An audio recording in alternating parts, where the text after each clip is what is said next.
IPB University, Ibu Hardiana Widyastuti Shud MM. Selamat datang Ibu. Selamat datang pula kami ucapkan kepada yang kami hormati, Ibu Erina, Bapak Irfan, dan Ibu Emma dari PT Suara Bangun Solusi. Selamat datang Bapak dan Ibu. Selamat datang pula kami ucapkan kepada yang kami hormati, Bapak Darmawan Aji selaku pembicara kita pada kesempatan kali ini. Selamat datang Bapak.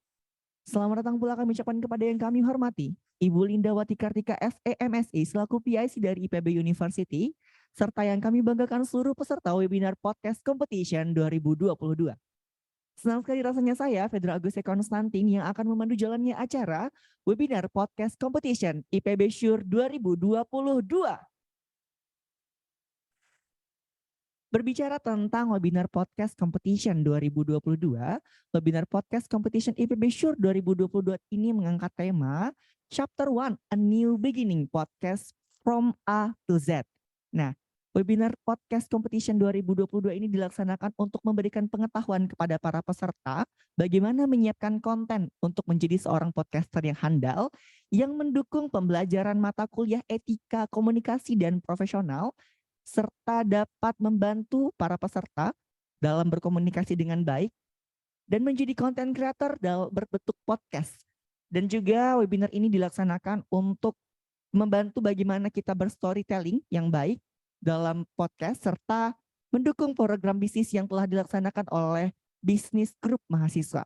Nah, baik, untuk mengawali acara kita pada sore hari ini, marilah sama-sama kita dengarkan. Inilah dia kata sambutan yang akan disampaikan oleh Ketua Departemen Manajemen kepada yang terhormat Ibu Dr. Wita Juwita Ermawati STPMM. Disilakan. Untuk itu beri tepukan yang meriah. Inilah dia Ketua Departemen Manajemen kita. Baik, terima kasih Fedro. Sambutan meriah gitu ya. Iya, baik, terima kasih atas waktunya. Bismillahirrahmanirrahim. Assalamualaikum warahmatullahi wabarakatuh. Salam sejahtera untuk kita semua. Selamat sore Bapak dan Ibu. Salam sehat, sejahtera, bahagia untuk kita semua. Yang saya hormati tentunya adalah narasumber luar biasa kita, Bapak Darmawan Aji. Di sini saya lihat di flyernya beliau adalah productivity coach, design thinking enthusiast, bestseller author, dan juga konten kreator ya Pak Darmawan. Ya, makasih banyak sudah berkenan sharing di sore hari ini. Hujan-hujan kalau di Bogor Bapak, kalau di Bapak di Jakarta? Saya di Bandung, Bu. Oh, di Bandung. Sami hujan. Kami ya hujan Mohon. tos kadang guguludugan, mudah-mudahan lancar ya sampai 2 jam ke depan. Nuhun pisan Pak Darmawan Aji sudah berkenan sharing pada sore hari ini, dan tentu juga yang kami hormati Ibu Erina dan dari Business Development and Marketing PT Suara Bangun Solusi. Ibu, terima kasih banyak atas supportnya untuk kegiatan ini. Begitu juga Ibu Elma dan Pak Irfan juga dari PT Suara Bangun Solusi, dan tentunya juga ada sekde kita dari Departemen Manajemen Bu Diana, dan juga Bapak Ibu dosen yang mungkin berkenan hadir, serta tentunya adalah para mahasiswa yang kami banggakan peserta webinar Podcast Competition. Selamat datang untuk Bapak Ibu dan juga para peserta sekalian. Seperti tadi sudah disampaikan dan juga Bu Linda ya, mohon maaf tadi terlupakan untuk disebut. Seperti tadi sudah disampaikan oleh Mas Pedro terkait dengan acara kita. Acara ini adalah merupakan webinar podcast competition. Rasanya sejak 2020 awal di masa pandemi kita sering mengikuti kegiatan webinar-webinar ya. Tapi rasanya paling tidak itu yang saya rasakan, webinar terkait podcast ini relatif jarang. Jadi saya pikir itu perlu kita berikan apresiasi untuk acara ini. Mudah-mudahan dengan kegiatan ini para peserta yang juga sudah mulai melakukan podcast ya, yang saya tahu dari beberapa waktu yang lalu, semakin tercerahkan dengan sharing nanti dari Pak Darmawan Aji. Saya boleh panggil singkatnya apa ya, Pak Aji? Pak Darmawan. Iya Bu, Pak Aji aja boleh. Oh, Pak Aji aja, baik. Ya, beliau adalah narasumber yang luar biasa, yang juga tentu sangat sayang ya jika para peserta sekalian tidak mendengarkan dengan baik. Dari judulnya sendiri, Chapter 1, A New Beginning. Jadi ini awal awalannya, kemudian pasti akan diteruskan dengan kedua dan ketiga dan seterusnya. Dan juga beliau tentu akan sangat lengkap, komprehensif. Ini dari topik sendiri juga sudah from A to Z gitu ya. Mudah-mudahan apa yang akan kita dengarkan dalam waktu kurang lebih 2 jam ke depan akan banyak hal baik ya terkait dengan teknik podcast ataupun juga bagaimana cara membawakan dan lain lah. Saya nggak paham Pak Haji, nanti mangga Pak Haji saja yang menyampaikan. Tapi intinya adalah tentu kegiatan yang sudah di-arrange sedemikian rupa oleh panitia ini harus kita manfaatkan sebaik-baiknya. Tentunya khususnya itu adalah untuk para peserta yang memang mengikuti kompetisi ini, sehingga bukan hanya gelar juara atau apa begitu ya pemenang yang kalian dapatkan, tapi yang jauh lebih penting adalah kompetensi dalam konteks podcast ini yang nanti akan bisa meningkatkan kapabilitas diri kita semua ya, karena tentu podcast ini menjadi satu hal yang menjadi lazim kita dengarkan begitu ya, di mana tentu akan banyak manfaat terkait dengan informasi yang diberikan dan juga bagaimana cara komunikasi yang baik dan lain-lain. Mudah-mudahan kita akan mendapatkan itu semua dari sharingnya Pak Aji pada sore hari ini. Dan juga tentu terima kasih juga kami sampaikan kepada PT Suara Bangun Solusi, Bapak dan Ibu yang senantiasa mensupport kegiatan ini selama periode waktu berapa lama webinar competition-nya ya, dan juga Sure ya, dan juga Bapak Ibu dosen serta tentu panitia. Mudah-mudahan apa yang kita ikhtiarkan dari awal kegiatan kompetisi ini dimulai dan juga sampai akhir nanti bisa memberikan manfaat sebaik-baiknya, seoptimal mungkin untuk kita semua dalam rangka memajukan kapasitas diri kita dan juga tentu institusi kita masing-masing. Mungkin itu saja yang bisa saya sampaikan.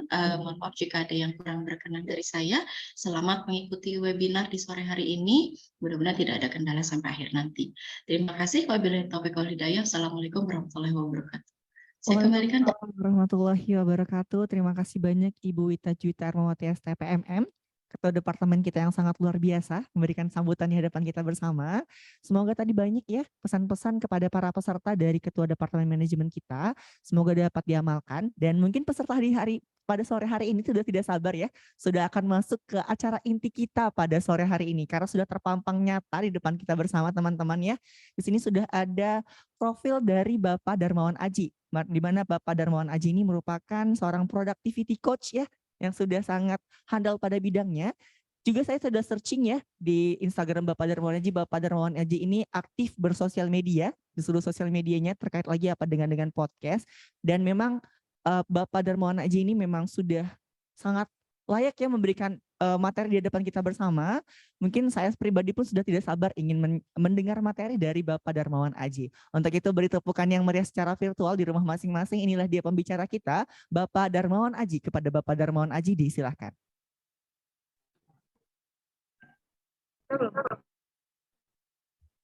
Oke, baik. Terima kasih Kang Pedro ya. Assalamualaikum warahmatullahi wabarakatuh. Waalaikumsalam. Saya panggilnya apa ya? Teman-teman atau adik-adik ya? Teman-teman aja mungkin ya, biar kesannya seumuran ya. Iya.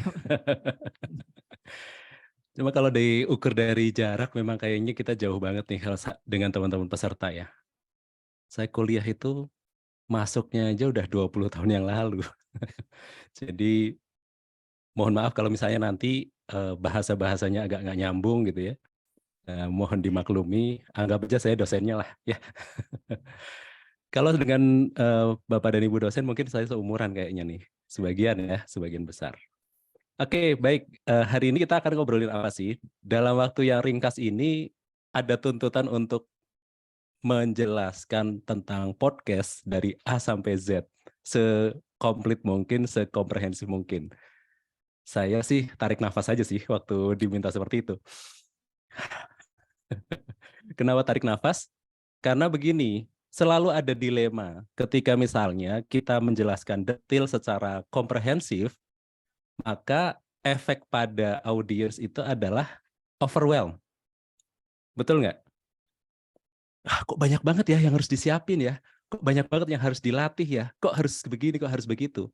Dan overwhelm itu akan mengantarkan kita ke situasi yang namanya inaction, nggak bergerak, nggak memulai. Karena merasa, wah terlalu banyak yang harus dipikirin. Bahasanya anak sekarang jadi overthinking.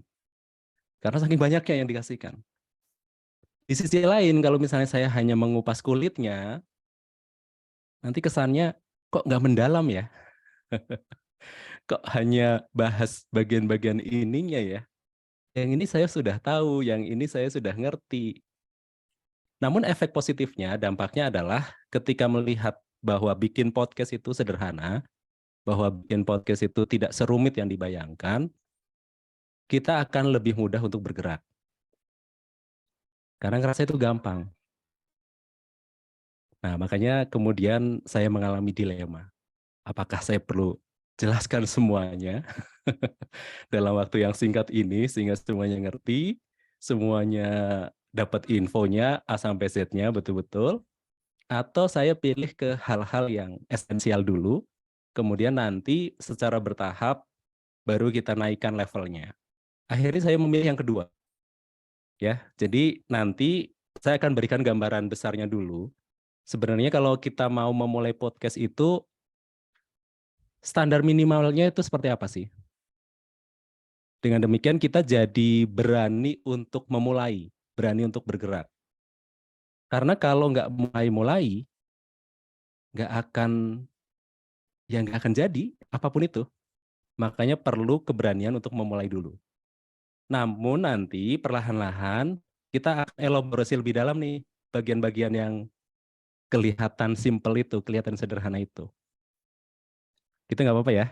Nah, mudah-mudahan dengan seperti ini, jadi teman-teman itu punya gambaran yang utuh, tahu detil-detilnya, tetapi nggak terlalu overwhelmed, nggak terlalu kewalahan dengan berbagai detil, berbagai konsep yang jujur aja kalau kita ngobrolin podcast itu rumit aslinya. Ya, makanya ketika saya diminta untuk ngajar tentang podcast, sebenarnya saya sempat mengajukan mundur. Jangan saya lah. Kenapa saya mengajukan mundur? Karena begini, saya bukan podcaster yang aktif. Memang kalau ngajar direkam seperti ini, di record, itu saya banyak lah, ratusan mungkin ya, ratusan video. Saya juga bikin kelas-kelas online course juga cukup banyak, beredar di mana-mana, termasuk bajakannya, kalau mau cari, nanti ada. Sehingga ketika ditantang, Mas ngajarin tentang podcast, maka kemudian saya akhirnya berkomitmen. Nah, makanya saya pengen teman-teman juga yang hadir di sini sama-sama komitmen ya. Saya komitmen dengan saya menerima undangan sebagai narasumber ini, saya akan bikin 100 podcast dalam 1 tahun ke depan. Jadi itu komitmennya. Dan podcast pertama saya, setelah saya off bertahun-tahun, off 2 tahunan lah ya, itu sudah saya upload tadi pagi. Jadi nanti silahkan teman-teman berkunjung, cari aja di Spotify, Ajipedia. Nanti di situ ada episode perdana, season perdana. Nah, setelah bertaubat ya. Karena dulu putus nyambung. Jadi insya Allah ini akan saya mulai lagi. Karena bagi saya, ketika mengajarkan sesuatu itu, kita perlu mengalami juga. Nah, kalau pengalaman ngisi podcast, diundang dan sebagainya memang beberapa kali. Kemudian ya tadi seperti yang disampaikan di awal ya, ngisi online course, webinar dan sebagainya. Wah, pandemi kayaknya hampir tiap hari ya di depan Zoom kayak gini, ngajar dan sebagainya. Makanya kemudian kemarin nego-nego sedikit, oke, podcastnya saya ajarkan dan yang akan saya ajarkan betul-betul best practice.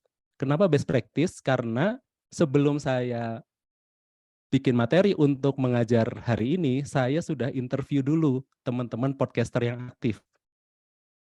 Jadi ada beberapa podcaster yang saya interview ya. Ada 2 lah yang interviewnya cukup mendalam ya. Yang pertama itu namanya Bang Umar. Beliau itu punya podcast judulnya Cerita Pembelajar. Sampai hari ini itu sudah 300 episode. Proven nggak kira-kira kalau orang seperti itu? 300 episode dan itu baru dimulai sejak pandemi. Bahkan pandemi sudah jalan hampir 1 tahun lah. April 2020 dia baru mulai. April 2020 baru mulai. Hari ini upload terakhir 299, tapi dia sudah produksi sampai 300, dia cerita. 300 dalam waktu 2 tahun.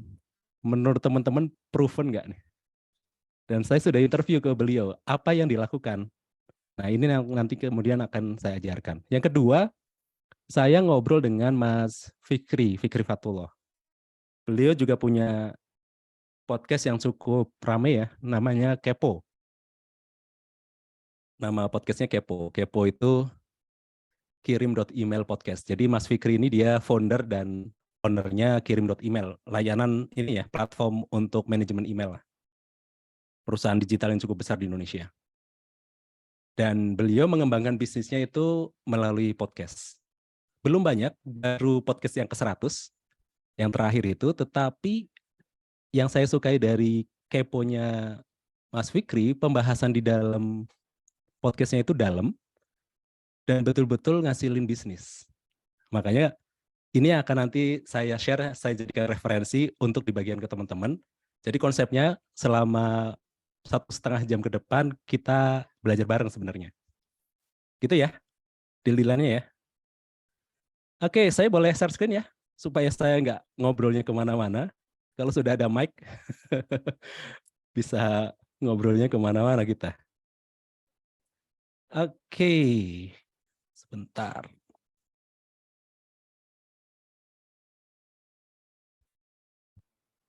Ini sampai saya nyari gambar, ini mikrofonnya harus sama mereknya nih. Kalau nggak sama mereknya repot. Alhamdulillah ketemu ya. Oke, tadi sudah dikenalkan panjang kali lebar. Saya senang nulis, senang bela diri juga, kemudian senang berkomunitas. Saya aktif di Indonesia NLP Society. Ini sebuah komunitas pembelajar dan praktisi NLP yang terbesar mungkin di Indonesia. Kemudian kalau sehari-hari ya, kerjaannya sebagai productivity coach. Jadi saya bantu corporate maupun para eksekutif perorangan supaya mereka lebih produktif di dalam pekerjaannya. Ini beberapa buku yang pernah saya tuliskan, makanya saya lebih senang disebut sebagai penulis sih sebenarnya dibanding pembicara atau trainer atau podcaster, karena memang jauh lebih suka nulis dibandingkan dengan itu semua. Cuma semuanya punya kesamaan, karena saya nggak bisa ngomong kalau nggak dituliskan dulu, saya nggak bisa nulis kalau nggak diomongin dulu. Nah, balik kan, nggak jelas kan. Tapi memang seperti itu, antara nulis dengan ngomong itu ternyata menurut saya itu saling mendukung. Makanya perlu dua-duanya. Nah ini juga nanti adalah salah satu yang kita pelajari ya, bikin skrip untuk podcast itu gimana sih? Perlu detail banget atau cukup bullet point dan sebagainya, itu nanti kita akan bahas hari ini. Jadi saya mulai nulis buku 2016, alhamdulillah sampai hari ini, sorry itu 2021, harusnya 2022 ya. Itu alhamdulillah belum pernah bolong, jadi total ada 7 buku. Ini ada buku 1 yang sedang pending, insya Allah terbit dalam waktu singkat juga, buku ke-8. Nah, yang akan kita pelajari kurang lebih ini. Yang pertama adalah bagaimana caranya kita memilih topik podcastnya. Karena kebanyakan orang galaunya di sini. Kalau saya bikin podcast, topiknya apa ya? Saya mau ngomongin tentang apa ya? Terus formatnya gimana ya? Apa monolog, saya ngomong sendiri, atau dialog, interview gitu, ngobrol dengan orang, dan sebagainya. Nah, nanti kita akan tuntaskan itu dulu di awal. Memilih topik podcastnya. Yang kedua, kita akan belajar 3 langkah untuk produksi konten podcastnya. Jadi produksi konten sebenarnya cuma 3 langkah. Apa saja? Nanti kita pelajari. Jadi nggak perlu dibuat terlalu rumit ya. Ikuti aja 3 langkah ini. Dan ini saya hasil saya interview ke teman-teman yang sudah 100-300 episode podcastnya. Ternyata langkahnya sama. Saya simpulkan langkahnya ya 3 langkah ini.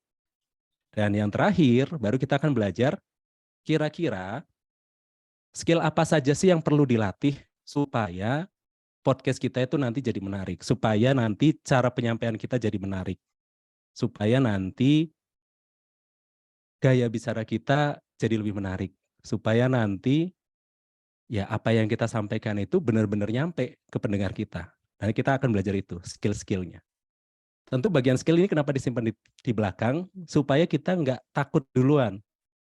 Karena kalau udah dengar skill-skillnya, waduh, kok harus bisa begini ya, kok harus bisa begitu ya, wah kok kompleks banget ya, bikin storytelling kok nggak gampang ya ternyata ya, dan sebagainya gitu kan. Makanya disimpan di paling belakang. Minimal kita sudah produksi lah, produksi 5, 10, 25 konten, 25 episode podcast, nanti perlahan-lahan kita pelajari skill-skillnya sambil jalan.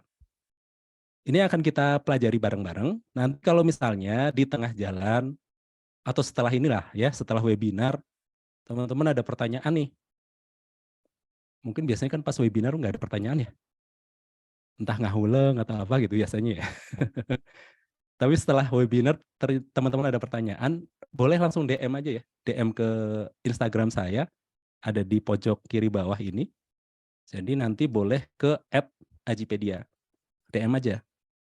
Mau panggil Mas boleh, mau panggil Kang boleh, panggil Pak boleh. Asal jangan panggil Coach.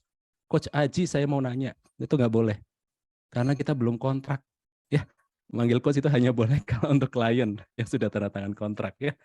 Jadi nanti silakan DM ke @ajipedia, tanya aja. Mas atau Kang atau Pak, kemarin saya agak bingung di bagian ini. Penjelasannya gimana ya? Boleh aja ditanyain. Insya Allah nanti ditanggepin. Gitu ya. Nah, ini orang-orang yang saya interview. Ini Bang Umar namanya, ini adik kelas jauh di ITB. Namanya Bang Umar. Perhatikan ini episode terbarunya. 299. Dia bilang produksinya udah nyampe 300. Cuma yang dipublish baru 299.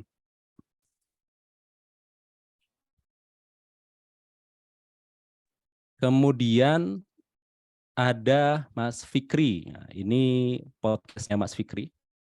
Kepo, kirim.email podcast, ada ke 100. Kalau scroll ke bawah, episode kesekian itu ada interview dengan saya. Jadi boleh dicek ya, ngobrolin tentang penundaan. Kemudian satu lagi podcast yang mempengaruhi cara berpikir, kemudian cara produksi saya itu, nah ini pasti pada tahu lah ya. Salah satu podcast 10 besar mungkin di Indonesia ya. 30 Days of Lunch. Punya Mas Ruby. Ini menarik dan cara produksinya beberapa kemudian kita adopsi dan nanti kita pelajari di sesi hari ini. Ini referensi-referensi kita. Jadi apa yang dipelajari di sini bukan teori, ini hasil interview dan best practice. Makanya saya apa ya istilahnya ya? Optimis lah ya. Saya optimis insya Allah setahun ini bisa menghasilkan minimal 100 episode. Karena belajar dari 3 orang-orang hebat ini. Saya juga diundang sebenarnya sama Mas Ruby, cuma belum sempat datang ke ke podcast ini, 30 Days of Lunch. Mudah-mudahan dalam waktu dekat lah, kalau nggak Desember, Januari. Nah, ini podcast saya sudah hidup lagi per hari ini. Mudah-mudahan nanti bisa konsisten ya. Oke, kita mulai dari bahasan yang pertama. Memilih topik atau memilih tema. Pada saat kita memilih tema untuk podcast, kebanyakan kita itu terjebak mikir kontennya apa ya. Jadi kita terjebak di sisi sebelah kiri saja. Kontennya apa ya. Padahal ketika kita memilih sebuah topik, kita tidak cukup hanya terjebak pada kontennya apa. Tetapi kita juga perlu memikirkan konteksnya.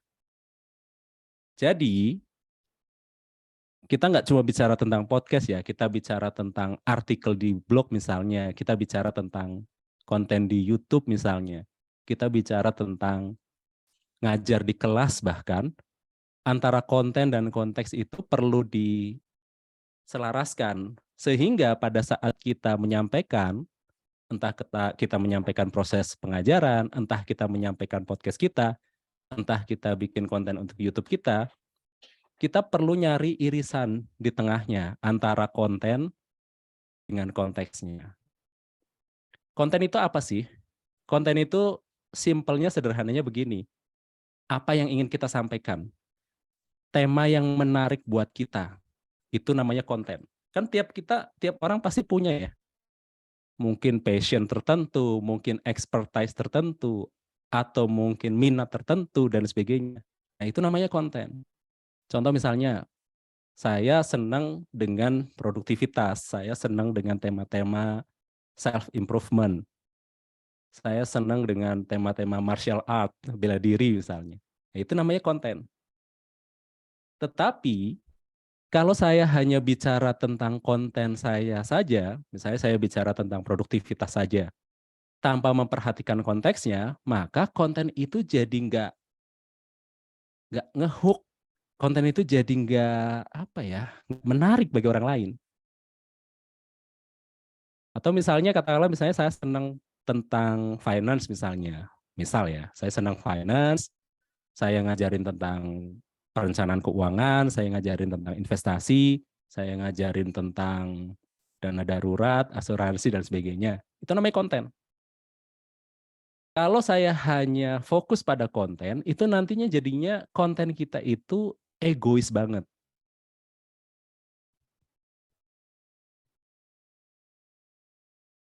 Dan belum tentu cocok dengan pendengarnya, belum tentu cocok dengan audiensnya. Makanya setiap konten itu perlu dikawinkan dengan konteks. Konteks itu apa? Ada definisinya ya. Jadi kalau yang namanya konteks itu adalah keadaan di sekitar dari konten tersebut yang membentuk sebuah kejadian, sebuah ide, atau sebuah pernyataan itu jadi bisa dipahami dengan lebih baik. Jadi konteks itu segala sesuatu yang mengelilingi sebuah konten, yang membuat isi kontennya, idenya, pernyataannya, itu jadi lebih mudah dipahami oleh audiensnya. Contoh apa misalnya? Contoh konteks itu adalah audiensnya siapa misalnya. Itu konteks. Misal saya bicara tentang finance ya. Saya bicara tentang finance, saya ngobrolin tentang investasi.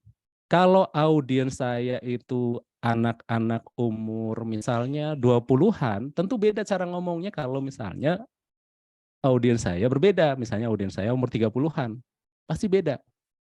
Karena antara audiens yang umur 20-an dengan umur 30-an, itu value-nya berbeda. Apa yang penting bagi mereka itu berbeda. Bagi anak-anak atau remaja atau orang-orang berumuran 20-an, bagi mereka yang penting finance itu mungkin duitnya bisa dipakai untuk jalan-jalan mungkin, untuk persiapan nikah mungkin. Mereka nggak mikirin dana pensiun, bener nggak? Jadi kalau misalnya saya nulis tentang persiapan pensiun untuk kalian anak-anak muda umur 20-an, itu yang nggak akan ada yang tertarik. Jadi konteks itu memperhatikan audiens kita itu siapa. Oke, saya mau ngobrolin tentang finance, tapi finance untuk siapa? Oke, saya mau untuk anak-anak mahasiswa deh. Oke, apa yang penting buat mereka? Oh, bagi mereka yang paling penting itu bisa bayar uang kuliah, bisa sedikit-sedikit ngasih ke orang tua mungkin, bisa jalanin hobi mereka mungkin. Apa yang mereka harapkan? Apa yang mereka khawatirkan? Kita perlu menempatkan diri kita di posisi mereka sehingga kita bisa paham yang penting bagi mereka itu apa, yang mereka harapkan itu apa, yang mereka khawatirkan itu apa. Ngobrolin produktivitas juga sama. Banyak orang ngobrolin produktivitas. Misalnya ada teman saya namanya Rama mungkin beberapa follow di sini ya. Dia punya akun namanya Productivity Boy. Sama-sama saya dan Rama itu sama-sama bahas tentang produktivitas. Cuma bedanya apa? Rama itu audiensnya itu anak-anak remaja.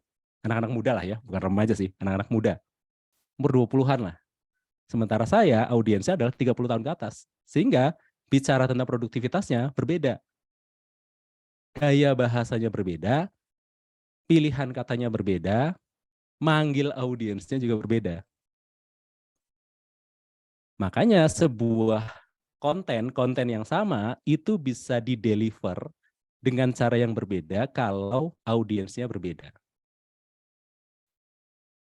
Jadi PR-nya sebenarnya ketika mau menetapkan topik adalah pikirkan dua ini. Satu, konten yang kira-kira saya punya banyak bahan, saya seneng ngobrolinnya itu apa. Kemudian pengennya audiens saya itu siapa, yang ngedengerin saya itu siapa. Itu perlu difikirkan. Sehingga kontennya sama, bisa menghasilkan podcast yang berbeda-beda. Sama-sama bahas finance, tapi ada finance untuk entrepreneur. Ada finance untuk pekerja kantoran. Ada finance untuk freelancer. Itu beda. Sama-sama bahas finance. Sama-sama bahas tentang perencanaan keuangan. Bahas produktivitas juga sama. Bahas produktivitas untuk entrepreneur tentu berbeda strategi produktivitasnya dengan karyawan. Berbeda strategi produktivitasnya untuk mahasiswa. Berbeda strategi produktivitasnya untuk ibu rumah tangga. Perlu dengan jelas audiens kita siapa. Jadi jangan sampai kita sendiri nggak punya bayangan. Sebenarnya saya lagi ngomong sama siapa sih? Kalau audiensnya remaja, pakai lu gue nggak apa-apa, bener nggak? Tapi kalau misalnya audiensnya bapak-bapak, masa pakai lu gue? Kayaknya kurang pas. Jadi konteks ini menentukan pilihan katanya, menentukan gaya bicara kita, menentukan nada bicara kita. Ya, ini konteks yang pertama, audiens. Yang kedua, konteks yang kedua itu adalah momen. Jadi momen itu bisa kita jadikan konteks juga. Momen itu apa? Momen itu ya tren, kondisi saat ini, waktu-waktu tertentu, itu namanya momen. Ya lagi tren apa nih?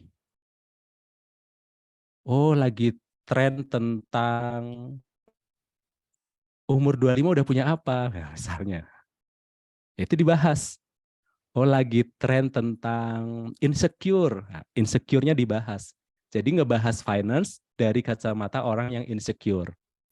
Ngebahas finance, oh mental health lagi rame nih, lagi jadi tren. Ngebahas finance dihubungkan dengan mental health dan sebagainya. Nah itu namanya konteks.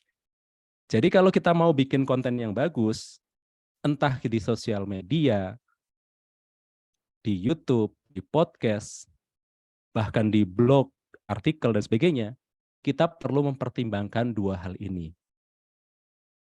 Kontennya apa, kemudian konteksnya apa. Konteksnya boleh pilih dari audiens atau dari momen.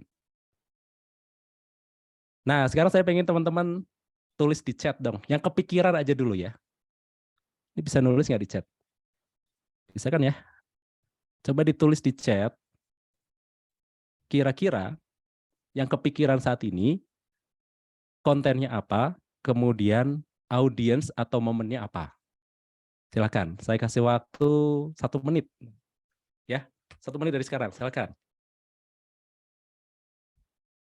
Yang kepikiran aja dulu ya, nggak perlu ngejar sempurna, karena nanti sambil jalan bisa aja berubah. Tapi yang kepikiran sekarang aja dulu.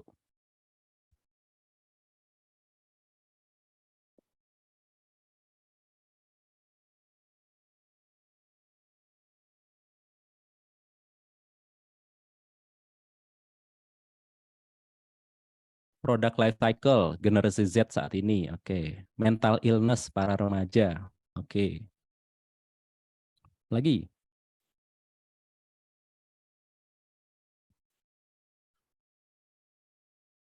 Yang kepikiran dulu aja ya. Nanti boleh sambil jalan nanti disempurnakan.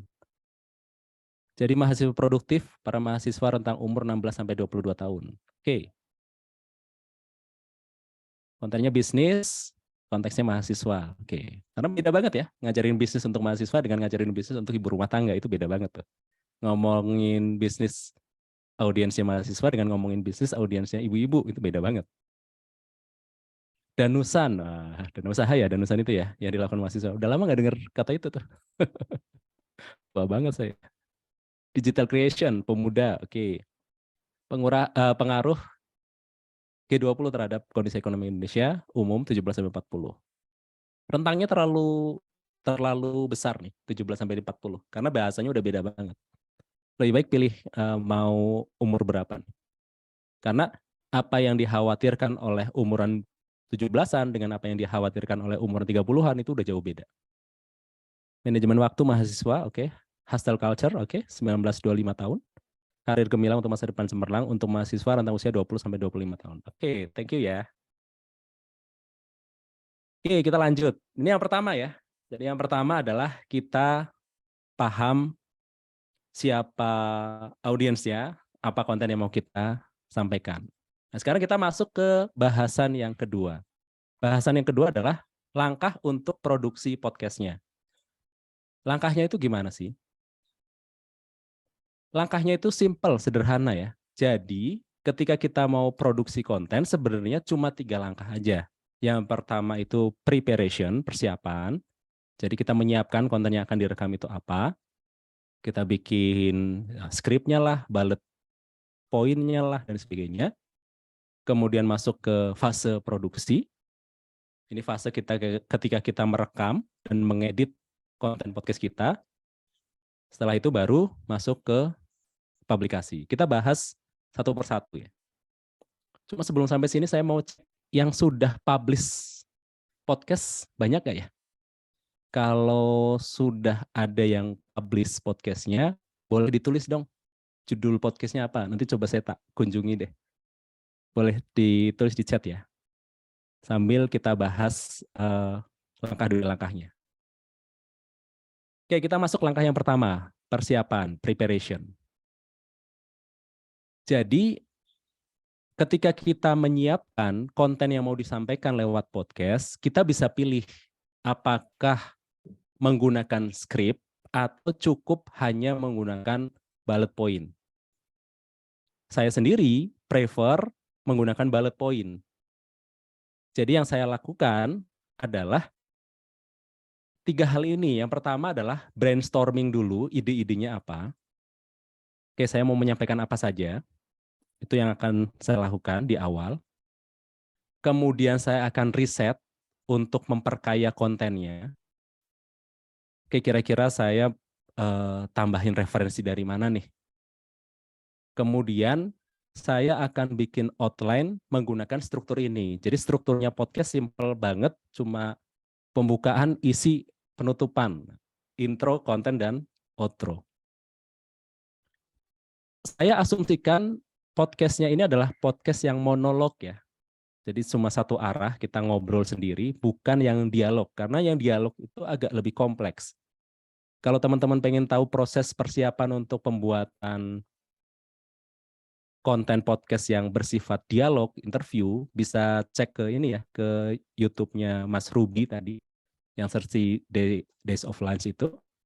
Di sana dia sharing tentang bagaimana dia persiapan untuk interview. Jadi ada prosesnya dulu tuh. Ada interview sebelum interview yang di-record, kemudian risetnya dan sebagainya. Jadi saya asumsikan di sini adalah kita mau bikin podcast yang monolog aja dulu, ya, yang paling sederhana, yang paling simple. Jadi brainstorming ide-ide saya pakai aplikasi namanya Dynalist.io. Ini recommended banget. Saya gunakan untuk brainstorming macam-macam, termasuk menyiapkan kelas hari ini juga saya pakai Dynalist. Ini saya akan buat contohnya. Sorry, akan saya share maksudnya. Ini ya, Dynalist. Ini free. Nah, kalau mahasiswa biasanya nyari yang free ya. Ini contoh skrip podcast episode 1 yang saya upload tadi pagi. Jadi saya cuma buat semacam ini aja, pakai Dynalist. Episode 1 kenapa kita menunda, ini openingnya, ya. Intronya lah ya, intronya. Poin-poin ini yang akan saya sampaikan. Kemudian baru masuk ke isi. Isinya pun saya bagi 3. Apa yang dimaksud dengan menunda, kemudian apa yang menyebabkan kita menunda, dan apa solusi dari penundaan. Kemudian terakhirnya closing atau outro-nya, saya tulis di sini. Tapi sebelum sampai sini, kan saya brainstorming dulu tuh. Jadi saya tulis dulu banyak lah. Sebagian sudah saya pindahkan ke sini, ke episode 2. Ya.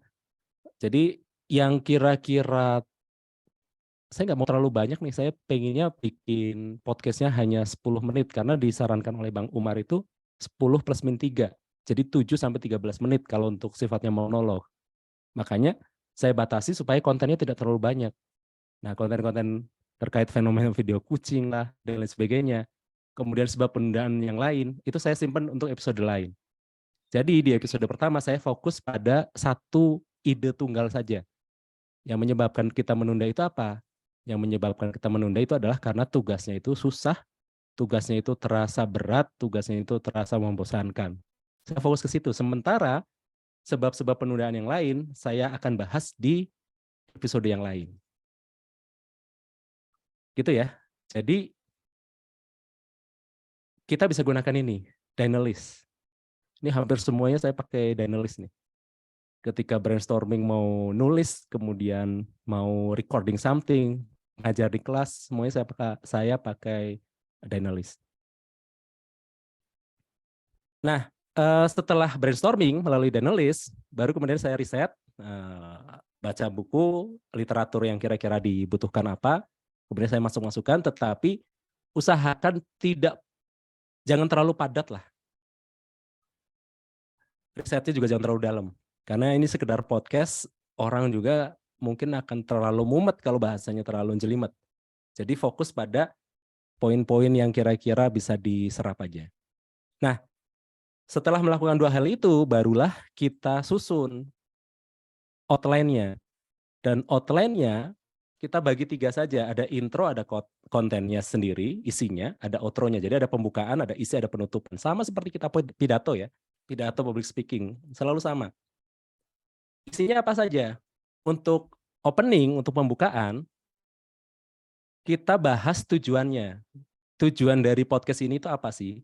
Tujuan di level show-nya, show level itu artinya tujuan podcast kita secara umum itu apa sih? Misalnya saya cerita kalau di podcast saya, podcast Ajipedia itu buat apa sih? Ya buat sama-sama belajar supaya kita bisa jadi orang yang lebih produktif, lebih bermakna hidupnya. Itu namanya show level. Jadi tujuan dari podcast saya secara umum, tujuan dari podcast kita secara umum. Setelah itu masuk ke episode level. Nah, hari ini kita akan bahas apa? Hari ini kita akan bahas kenapa kita menunda. Kenapa sih bahas kenapa kita menunda? Karena menurut studi 95% orang itu menunda-nunda. Artinya penundaan itu sudah jadi sebuah fenomena yang wajar. Seakan-akan gak ada risikonya. Nah itu intronya seperti itu. Setelah intro seperti itu, tujuannya apa? Kenapa perlu intro seperti ini? Jadi intinya intro itu adalah why. Kenapa sih kalian itu perlu dengerin lanjutannya? Kenapa sih kalian perlu dengerin terus? Sehingga kemudian orang itu jadi mau untuk mendengarkan lanjutannya. Mau masuk ke isi, mau masuk ke kontennya. Di bagian konten, kita bicara apa? Di bagian konten, sederhananya, kita pakai yang namanya rule of three. Jadi bagi konten kita ke dalam 3 bagian. Bagian pertama, bagian kedua, bagian ketiga. Contoh misalnya, kalau di podcast yang episode perdana saya tadi, bagian pertama itu ngebahas tentang apa yang dimaksud dengan penundaan. Bagian kedua membahas apa sih yang menyebabkan kita menunda. Bagian ketiga membahas tentang apa solusinya supaya kita nggak nunda-nunda lagi. Di situ kita bisa masukkan story-story, cerita, dan sebagainya. Sehingga konten kita jadi menarik. Tetapi intinya itu ada di bagian pertama ini, rule of three. Jadi kita batasi tidak lebih dari 3 bagian bahasan kita. Supaya nggak terlalu overwhelm. Supaya nggak terlalu banyak yang harus diserap, yang harus dicerna. Karena otak manusia itu hanya bisa menangkap 3-4 cang informasi. 3-4 bongkahan informasi. Makanya kalau kita lihat misalnya speech-nya Steve Jobs misalnya ya, itu selalu dibagi, kalau nggak 3 ya 4 bagian. Nggak lebih dari itu. Dan ini juga memudahkan kita sebagai pembicara supaya nggak lost. Jadi ngebantu dua-duanya ya, ngebantu kita sebagai pembicara supaya nggak lost atensinya. Kita tahu habis ini ngomong apa, habis ini ngomong apa. Yang kedua juga ngebantu pendengar kita, audiens kita supaya nggak lost juga atensinya. Jadi dia bisa nyambungin, oh tadi ngebahas tentang apa yang dimaksud penundaan, sekarang apa sebabnya, kemudian masuk ke apa solusinya. Sesimpel itu, sesederhana itu. Jadi kalau mau bikin konten, bagian isi, langsung aja dibagi 3. Apa nih 3 poin yang mau kita bahas? Apa nih 3 poin yang mau dibahas? Kalau mau lebih ya maksimal 4 lah, 3-4. Nah setelah ini baru masuk ke outro-nya. Outro itu adalah penutupannya. Jadi di penutupan, apa yang perlu dibahas? Di penutupan yang kita bahas adalah kita reflect, kita review lagi apa yang tadi kita sampaikan, kemudian ada call to action, ajakan untuk bertindak, kemudian ada tease, kita goda lah ya, kita rayu supaya mau mendengarkan episode berikutnya. Coba kita balik lagi, kita lihat ya ke outline yang saya buat di Dynalist.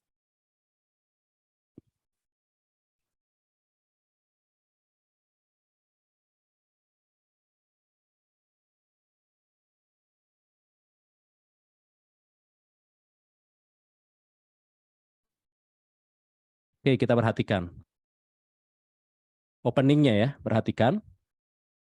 Jadi ini show levelnya, podcast Ajipedia itu bahas apa saja sih? Kemudian ini episode levelnya, akan membahas tentang ini. Kemudian why, kenapa ini menarik. Jadi saya bahas itu. Kemudian diisi, perhatikan, cuma 3 bagian. Apa yang dimaksud dengan menunda, apa yang menyebabkan kita menunda, dan yang ketiga adalah solusinya gimana. Dibagi 3, sederhana. Lalu di closingnya, simple. Jadi kita review, tadi saya ngebahas apa, jadi saya review, ada review, yang saya review tadi solusinya ya, solusinya A, B, C, kemudian setelah itu ada call to action saya apa? Call to action-nya adalah silahkan DM ke Instagram saya, itu namanya call to action, ajakan untuk bertindak. Nanti call to action-nya macam-macam ya. Bisa ajakan supaya berkunjung ke Instagram kita, bisa ajakan untuk subscribe channel kita, bisa ajakan untuk membeli produk kita dan sebagainya. Perlu ada yang namanya CTA, ini namanya CTA, call to action. Kemudian yang terakhir adalah, yang ketiga adalah kita rayu dalam tanda kutip ya, kita ajak mereka supaya tertarik untuk mengikuti episode berikutnya. Jadi di episode berikutnya kita masih akan bahas tentang penundaan, fokusnya membahas tentang bagaimana mengatasi godaan untuk mengejar kesenangan jangka pendek supaya kita nggak nunda-nunda lagi. Jadi pakai struktur yang paling simple, struktur yang paling sederhana, dan sebenarnya struktur ini bisa dipakai dalam banyak hal, bukan hanya untuk podcast sebenarnya. Ketika kita diminta presentasi, kita bisa lakukan itu dengan modifikasi sedikit ya. Presentasi tugas misalnya boleh pakai itu. Public speaking boleh, ceramah boleh ya. Khutbah Jumat yang nggak boleh ya. Di khutbah Jumat yang akan datang kita akan bahas tentang ini gitu. Oke.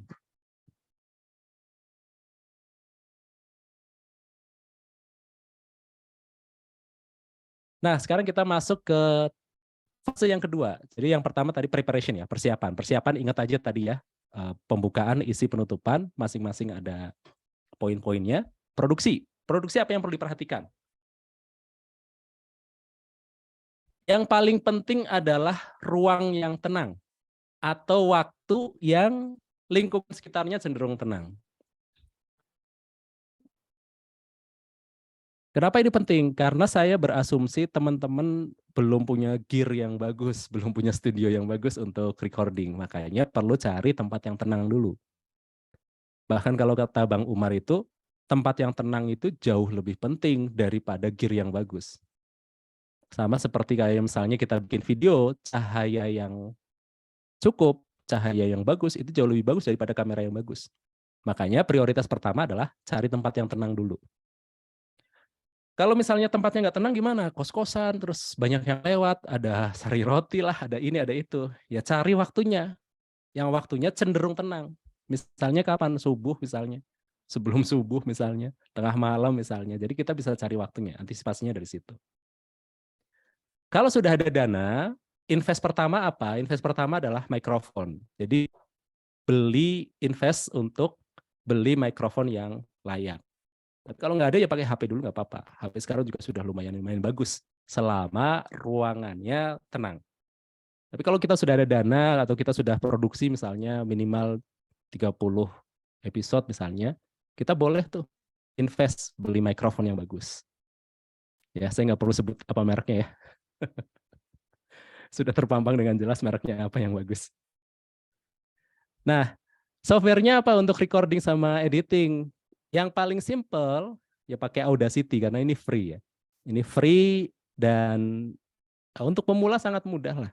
Karena editing untuk audio yang digunakan untuk podcast itu simple. Paling cuma cut aja, trim cut, ya. Paling noise reduction, cut dan sebagainya. Ada banyak tutorialnya di YouTube dan sebagainya. Saya nggak akan masuk terlalu detail. Tetapi proses produksi paling penting cuma ini aja yang perlu dipersiapkan. Lalu, luangkan waktu sekitar 1 jam untuk produksi podcast durasi 10 menit. Kok lama-lama amat? Ya memang begitu. 1:5 lah. Jadi kalau kita produksi 5 menit, kita perlu luangkan waktu sekitar 25 menit. 25 menit itu untuk recording dan editing. Karena editing itu lama. Lebih lama daripada durasinya. Jadi kalau misalnya kita katakanlah podcastnya 10 menit, hasil jadinya 10 menit, maka kita perlu luangkan waktu ya 50 menit. 1 jam lah amannya. 1 jam untuk proses produksi ini. Makanya kalau misalnya nanti kita sudah mulai serius bikin podcastnya, mending pakai metode batching. Batching itu adalah dikumpulin. Jadi sekali recording langsung bikin 3 episode misalnya. Nah, editingnya bisa sekalian, bisa editingnya juga dicicil juga nggak apa-apa. Tapi rekomendasi sih editing sekalian, karena biasanya kalau editingnya setelah recording langsung, itu kita masih ingat bagian-bagian mana yang salah, yang perlu di-cut dan sebagainya. Ya, sesimpel itu produksi. Kalau sudah diproduksi, ya kita publikasikan. Publikasinya pakai apa? Yang paling sederhana pakai Anchor. Itu paling sederhana. Nah, Anchor kan sekarang sudah diakuisisi ya oleh Spotify, sehingga kalau kita publish di Anchor, itu otomatis akan terpublish di Spotify. Nah, nanti tinggal manual kita daftarkan ke Apple Podcast dan Google Podcast. Pendaftaran manualnya cuma sekali ya, sekali daftarkan. Ya minimal podcast kita didistribusikan di tempat inilah, 3 tempat ini. Di Apple Podcast, di Spotify, dan di Google Podcast. Minimalnya itu. Sudah, sampai situ. Tinggal kita terima feedback dari pendengar. Tinggal kita improve skill-nya. Makanya bahasan terakhir kita adalah improve skill. Ini saya simpan terakhir nih. Karena gini, banyak orang yang beralasan, Mas, saya public speaking-nya belum bagus, podcast-nya nanti aja deh. Saya ngomongnya masih belepotan. Nanti aja deh bikin podcastnya dan sebagainya. Akhirnya nggak mulai-mulai. Kenapa kita nggak gunakan podcasting ini sebagai sarana untuk melatih kemampuan speakingnya, kemampuan untuk bicara kita? Bisa. Karena ketika saya interview Bang Umar, Bang, alasannya apa sih? Kenapa dulu bikin podcast? Ternyata alasan pertama adalah buat latihan bicara. Jadi podcast itu adalah panggung latihan, bukan panggung pertunjukan. Nanti kalau kita sudah sangat bagus, dimanapun ya, bukan hanya di podcast sebenarnya, ya media tersebut akan jadi panggung pertunjukannya kita. Nah, sekarang kita masuk bahasan terakhir. Ini saya sebut aja next step ya. Step berikutnya. Step berikutnya adalah kita perlu sangat baik, perlu sangat bagus dalam mendelivery podcast kita. Dan ketika kita bicara tentang delivery podcast, berarti kita bicara tentang kemampuan berbicara, kemampuan berkomunikasi.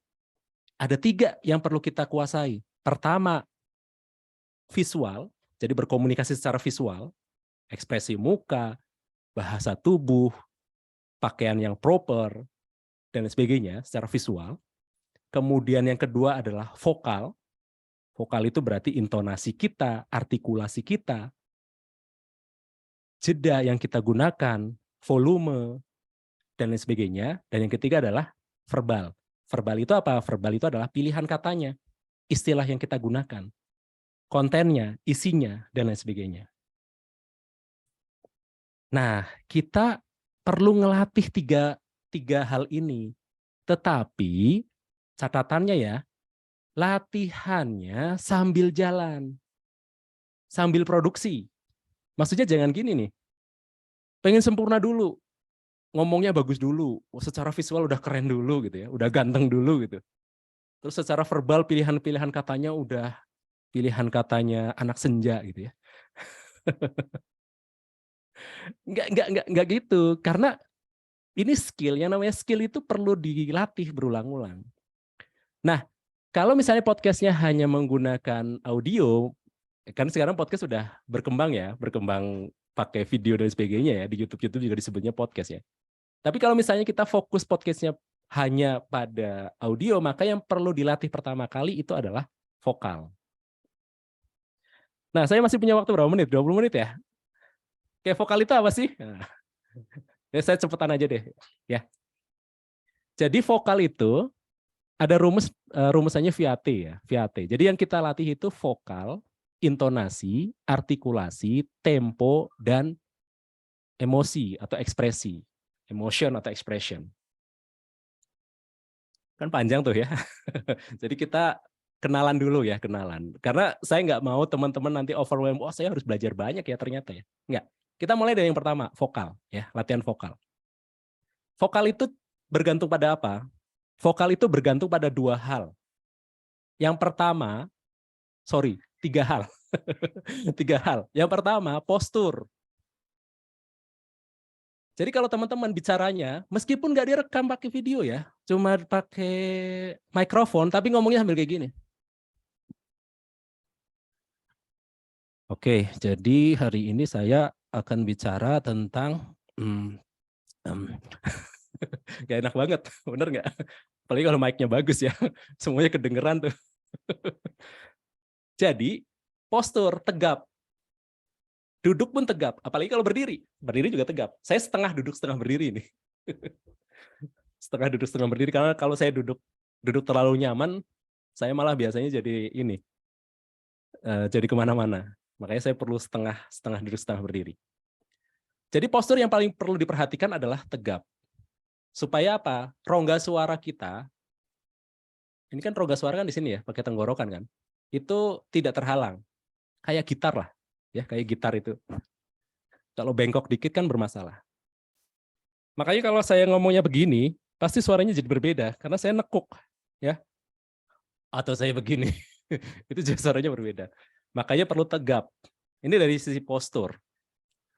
Jadi meskipun kita bicaranya itu hanya direkam suara, pastikan posturnya bagus. Yang kedua, setelah postur, suara atau vokal itu bergantung dari nafas. Karena kita satu kalimat udah benar nggak? Oke, sebenarnya apa sih yang dimaksud dengan kan nggak enak banget, benar nggak? Kalau kayak gitu. Makanya nafas perlu dilatih. Latihannya banyak ya, tinggal zaman sekarang itu kita nggak kekurangan akses terhadap pengetahuan. Nggak kurang. YouTube tinggal kita tahu kata kuncinya apa, ketemu semuanya. Masalahnya kita mau ngelatih atau enggak. Nafas selain lari ya, selain lari dan berenang, ada latihannya. Misalnya yang populer, itu AIWO. Ini kombinasi nih, latihan nafas sekaligus latihan artikulasi. Jadi kita tarik nafas, panjang gitu ya. Setelah tarik nafas panjang, kemudian apa?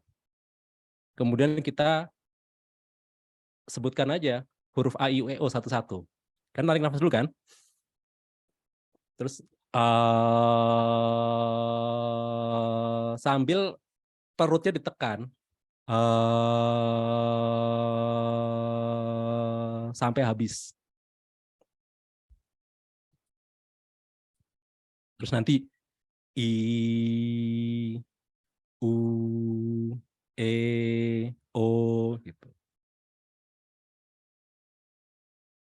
Itu ngelatih nafas. Jadi nafasnya nafas perut. Bukan nafas apa namanya ya? Bukan nafas dada, karena kalau nafas dada itu cenderung nanti agak kedengeran biasanya ke mikrofon itu. Ya, yang kedua nafas ya. Saya nggak ajarin detail ya. Ini clue-cluenya aja. Yang ketiga apa? Yang ketiga adalah state of mind. Nah, ini yang paling susah. State of mind itu apa? Kondisi pikiran dan perasaan atau mood-nya. Jadi, ketika bicara, kita perlu akses state of mind-nya itu kalem, tenang, relax. Jadi ngomongnya nggak gerusa-gerusu, nggak buru-buru ngomongnya. Jedanya juga teratur kalau kita kondisinya tenang. Dan ketenangan ini bisa dilatih dengan nafas. Jadi ini saling berhubungan nih. Postur, nafas, sama ketenangan itu saling berhubungan. Misalnya saya aslinya ngomongnya cepat ya. Kemudian misalnya saya menyadari atau menandai pas saya lagi ngomong, oh kok saya agak cepetan. Itu biasanya karena saya lagi buru-buru tuh. Waduh, udah mepet nih, 5 menit lagi selesai. Udah panik kan? Udah panik biasanya nafas saya jadi cepat, terus ngomong saya jadi cepat. Nah, ketika itu terjadi, maka yang dilakukan adalah tarik nafas saja. Hembuskan pelan-pelan. Jangan di depan mic, ya. Atau kita off-kan, kita mute dan sebagainya. Sehingga kita tenang lagi, begitu tenang, bicara kita nanti jadi lebih teratur. Jadi ini yang perlu diperhatikan. Postur, nafas, kemudian state of mind. Ini V, ya, vokal. Yang kedua I, intonation, intonasi. Intonasi itu apa sih? Intonasi itu irama suara, naik turunnya. Kan nggak enak ya kalau ngomongnya datar terus. Ya. Itu naik terus. Ujung kalimatnya itu selalu naik. Atau ujung kalimatnya selalu turun. Ya. Orang jadi tertidur, terhipnotis kan. Kan cara menghipnotis orang itu sebenarnya gampang. Ngomong aja yang monoton, kemudian ujung kalimatnya diturunin, terhipnotis kan. Sambil teman-teman duduk mendengarkan suara saya. Itu aja terus yang monoton. Lama-lama tidur aja. Makanya perlu dilatih irama naik turun. Kan secara sederhana intonasi cuma 3 macam. Secara sederhana ya. Naik itu untuk bertanya. Kemudian apa ya? Lurus ya. Lurus itu untuk pernyataan. Jadi ada pertanyaan, ada pernyataan, ada perintah. Perintah itu turun nadanya. Satu kalimat yang sama, intonasinya berbeda, artinya maknanya jadi berbeda. Misal ya, aku cinta kamu. Kalau ngomongnya datar, berarti itu pernyataan, aku cinta kamu. Tapi kalau intonasinya naik, artinya kan beda, bener nggak? Aku cinta kamu. Yang bener aja loh, itu pertanyaan. Tapi kalau penekanan, penegasan, perintah diturunin, aku cinta kamu, turun. Jadi penegasan. Nah ini perlu dilatih, kapan naik, kapan datar, kapan turun. Termasuk dari bagian dari intonasi itu adalah jeda. Ini penting bagi teman-teman yang terbiasa ngomongnya cepat. Latihan menyadari jeda. 2 detik pada saat perpindahan kalimat. Jadi latihannya bisa sambil baca sesuatu gitu ya. Hari ini saya sedang berlatih intonasi. Apa yang dimaksud dengan intonasi? Intonasi adalah irama naik turunnya suara kita. Nah, kayak gitu. Ya. Setiap satu kalimat 2 detik. Karena ada orang-orang yang terbiasa kalau ngomong itu gini. Akhirnya nggak jelas gitu loh. Ya termasuk bagian itu ya. Jeda. Dan penekanan, mana yang kata-kata yang akan ditekankan dan sebagainya. Ini ketika kita bicara intonasi. Jadi irama, jeda, dan penekanan. Vokal, intonation. Yang ketiga, artikulasi. Artikulasi itu apa? Artikulasi itu kejelasan pengucapan huruf. Makharijul hurufnya tepat. Ya. Jadi sebenarnya belajar tahsin itu sebenarnya bermanfaat tuh.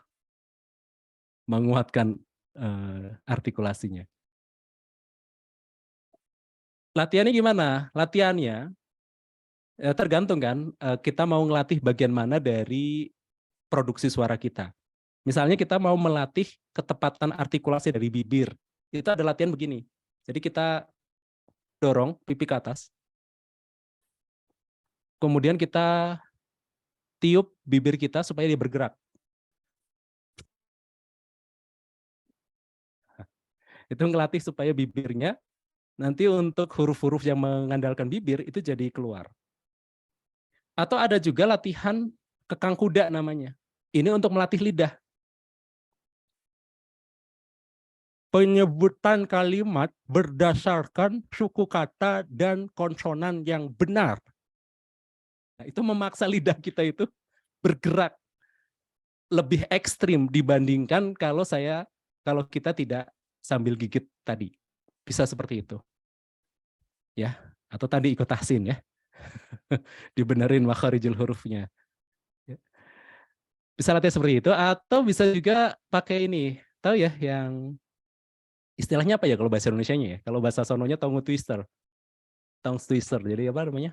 Silat lidah, silat lidah. Yang mulai gini nih. Kepala digaruk, kelapa diparut. Diulang secara cepat. Ya. Praktikan sendiri aja ya. Jangan sampai ketukar. Bukan kepala yang diparut. Kepala itu digaruk. Kepala digaruk, kelapa diparut. Pelan-pelan, kemudian makin cepat, sehingga penempatan antara P dengan L-nya itu pas, tepat. Contoh lagi apa ya, selain kepala digaruk ya? Cucu-cucu minum susu tanpa baju. Nah, bisa juga tuh. Cucu-cucu minum susu tanpa baju. Nah, makin cepat, itu bisa juga. Orang botak taruh otak dalam kotak. Nah, bisa juga tuh. Pasti belibet. Tapi itu ngelatih. Jadi ngelatih mana B, mana T, mana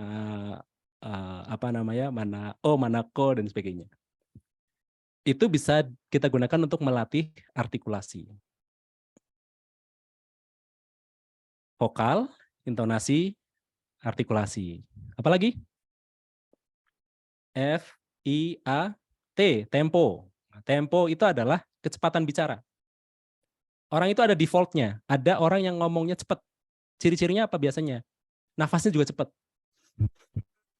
Jadi nafasnya dari dada biasanya kemudian cepat. Ngomongnya biasanya jadi cepat. Tempo itu perlu kita turunkan kalau kita terbiasa ngomong cepat. Karena tidak semua orang bisa ngikuti omongannya yang cepat. Makanya kita perlu turunkan. Ngelatih tempo. Ngelatih tempo bagaimana? Ngelatih tempo itu adalah dengan sama seperti kita latihan vokal tadi, dengan ngelatih jeda. Jadi satu kalimat jeda. Satu kalimat jeda. Satu kalimat jeda. Latihnya seperti itu. Kalau nafasnya teratur, state of mind kita tenang, kemudian ada jeda di setiap kalimat, biasanya temponya bagus. Ngaruhnya ke sana.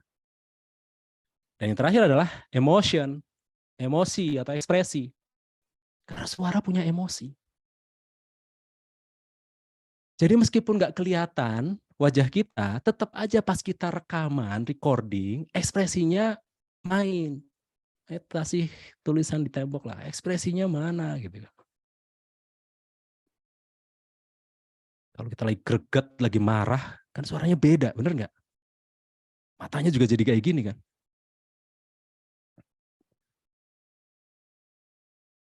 Tapi beda lagi kalau misalnya kita lagi bahagia misalnya, kan beda lagi. Nada suaranya jadi berbeda dan sebagainya. Atau lagi jijik. Apa ya, ada orang-orang yang udah dikasih tahu bolak-balik ya, buang sampah itu pada tempatnya ya, tapi atau sedih dan sebagainya. Nah, itu perlu dilatih. Ya minimal emosi-emosi dasar lah. Emosi dasar kan cuma 6 ya. Marah, takut, terkejut, bahagia, sedih, jijik. Kan cuma 6 aja kan. Kalau kata Paul Ekman ya. Nah, ini perlu dilatih. Jadi rumusnya adalah VAT. Vokal, intonation, articulation, tempo, kemudian yang terakhir adalah emotion. Emosi itu kelihatannya dari mana? Dari ekspresi. Jadi ngelatih emosi adalah dengan cara ngelatih ekspresinya kita. Nah, kenapa saya katakan ini sebagai next step? Karena kalau ini dijadikan prasyarat pada overthinking, ya Mas, saya kan masih belum bagus artikulasinya. Ya Mas, saya intonasinya masih jelek. Ya Mas, saya vokalnya belum keren. Nggak penting. Ya, itu next step aja. Tapi jangan juga udah 100 episode, kualitas VAT-nya nggak naik, nggak nambah. Nggak lucu juga. Saya sempat nonton, kalau teman-teman luang boleh nanti nonton ya. YouTube-nya Panji Pragio, paham lah ya Panji. Panji itu kakak kelas saya di ITB. Dia 97, saya 99. Wah, jauh banget kita ya. Jadi Panji itu ditanya gini, Bang, gimana sih biar podcast gue banyak yang dengar? Gimana sih biar channel gue itu banyak yang subscribe dan sebagainya? Kata Panji simple. Podcast lu udah bagus belum? YouTube lu udah bagus belum? Karena kalau misalnya podcast kita belum bagus, YouTube kita udah bagus, sudah terlanjur dikenal banyak orang, yang terjadi adalah orang trauma. Benar gak? Ya, ternyata cuma gini. Udah, nggak usah deh. Makanya rumusannya, kalau misalnya kita pengen dalam tanda kutip terkenal ya, walaupun ini sebenarnya orientasi yang salah kalau bikin podcast tujuan terkenal ya, orientasi yang salah. Kalau kata pepatahnya orang Arab, kalau pengen terkenal kencingi air zam-zam, itu terkenal langsung. Jadi podcast itu bukan cara untuk terkenal. Podcast itu cara kita untuk mengekspresikan kegelisahan kita, mengekspresikan pemikiran kita, mengekspresikan harapan-harapan kita. Itu lebih tepat sebenarnya. Jadi kalau memang kita belum bagus, nggak apa-apa. Pendengarnya baru sedikit. Toh semua podcast itu awalnya jelek. Nggak ada podcast yang episode pertama itu langsung bagus, kecuali dia sudah punya podcast lainnya sebelumnya. Udah ratusan episode sebelumnya. Tapi kalau kita benar-benar baru mulai dari nol, ya pasti akan jelek.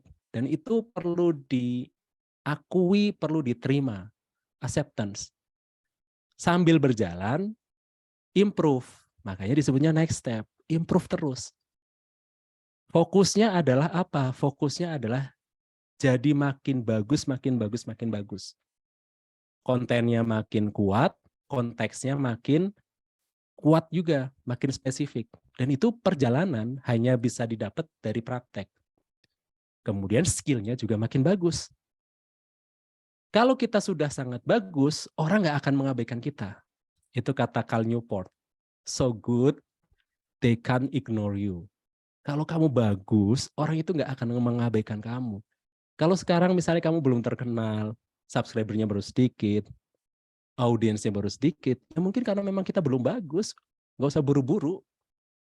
Jadi fokusnya adalah banyak-banyak improve dulu, self-improvement dulu. Dan kita nggak bisa improve kalau kita nggak mulai.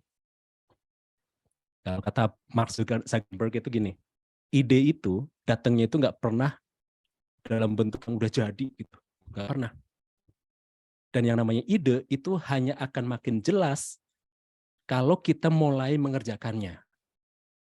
Maka yang perlu kita lakukan, ada mulai dulu aja. Mulai dulu aja, sempurnakan sambil jalan. Jangan dibalik. Sempurnakan dulu, mulai kemudian. Nggak akan jalan-jalan sampai kapanpun. Ya, jadi nanti siapapun teman-teman yang sudah bikin podcast, tolong kirim linknya ke DM saya ya. DM ke @ajipedia. Nanti saya share di story. Biar teman-teman follower saya juga pada ikut denger lah. Gitu ya. Ini tantangan terakhir. Terus kita banyak-banyakan juga boleh lah. Setahun ke depan 100 episode yuk. Terima kasih. Assalamualaikum warahmatullahi wabarakatuh. Waalaikumsalam warahmatullahi wabarakatuh. Tepuk tangan ya di rumah masing-masing teman-teman. Atas materi yang sangat luar biasa dari Bapak Darmawan Haji. Kang Darmawan Aji ya, Kang Aji ya. Kita panggil Kang Aji atau Mas. Gak boleh panggil coach ya teman-teman ya, karena kita belum ada kontrak dengan Kang Ajinya. Ya, sudah hadir di depan saya ya, ada Q&A session.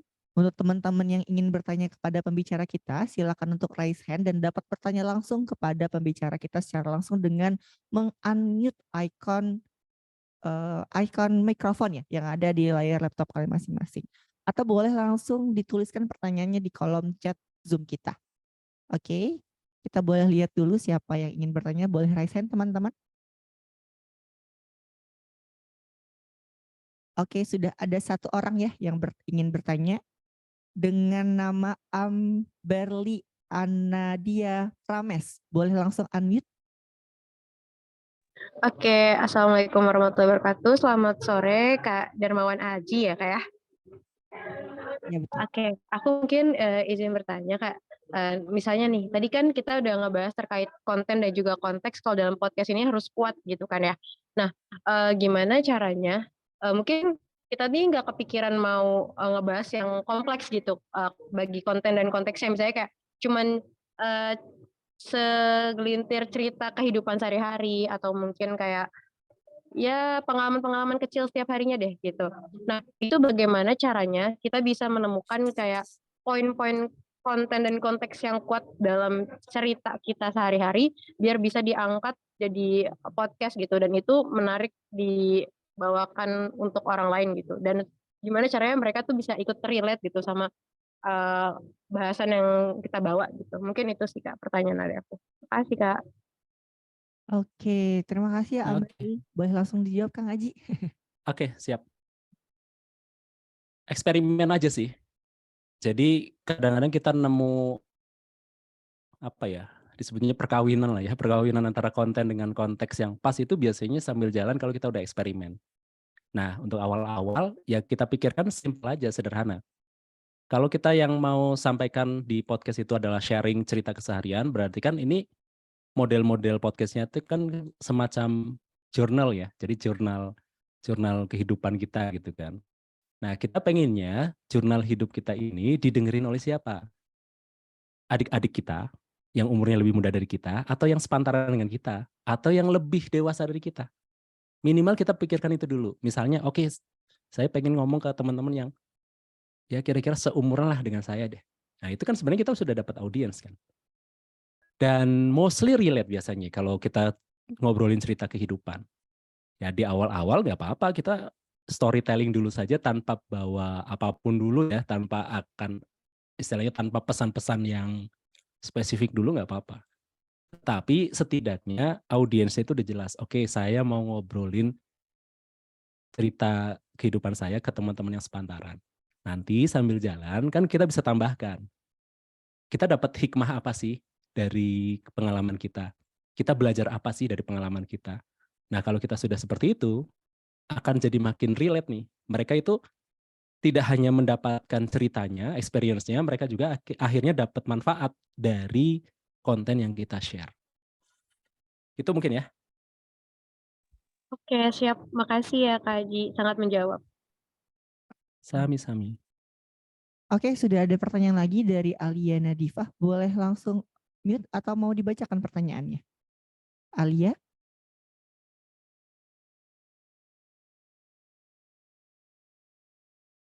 Oh, dibacakan saja Kak. Oke. Ini pertanyaannya Kang Haji. Perkenalkan saya Alia Bintang dari kelompok 6 paralel 1. Bagaimana sih cara kita agar memiliki keberanian dalam berbicara?